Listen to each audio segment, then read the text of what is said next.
built in 1903. So both structures were moved here and rebuilt. So they could have possibly done this all at the same time. We really don't know without records. This dates to a little bit later in the 1800s, maybe the second quarter of the 1800s. And there's features inside that define that.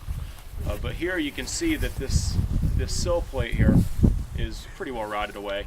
And somebody put in these struts to hold this thing up, but gravity just wants to push this thing over. And of course, if it does go over, it'll do damage to the main barn.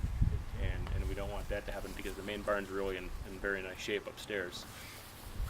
And this is a nice big piece of storage space, or space for whatever Franklin Land Trust might want to use it for. It's about 20 by 30.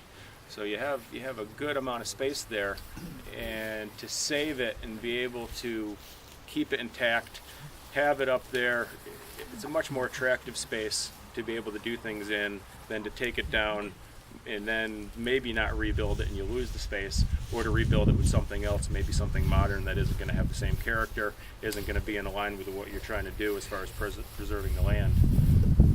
So what we're talking about doing, what I've proposed to do here, is to take this part of the barn down so that it can be restored and someday rebuilt. The idea is to take it down now before winter so that we don't risk suffering any further damage.